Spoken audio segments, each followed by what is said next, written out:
A child sets a fire, and tonight close to a dozen people are homeless. As Connecticut News was first to report, the fire broke out just before 7 tonight on Gillett Street in Hartford. Pat Lorry live at the scene tonight with the latest. Pat? Well, Joanne, residents were led into their homes about 10 minutes ago, but they were stranded outside for 3 hours while firefighters were making sure that everything was okay. Now, the good news is there were no serious injuries, although there were complications.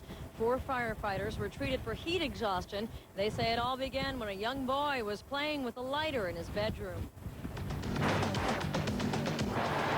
It took just minutes for the fire to sweep through this third-floor apartment, trapping some residents inside. Firefighters helped rescue this woman as she opened her front door and saw she had nowhere else to go but out of her window. I opened up the door, there was no lights, and I put a towel by the bottom of the door, and I said, well, the best thing to do is to go by the windows. More than 100 residents stood outside, some in blankets, as they watched firefighters try to get the upper hand on the blaze.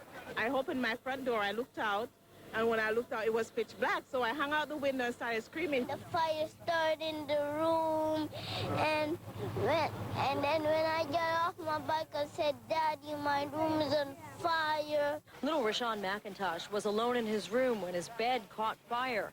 Officials say he was playing with a lighter. The child was playing with a lighter and set the bed on fire. When Rashawn called out to his father, he rushed in to find the curtains ablaze. Came inside the room and I see the curtain on fire, so I take the garbage bag can and throw some water and the curtain, but it's still never, so call 911. And when I call, but his phone didn't work.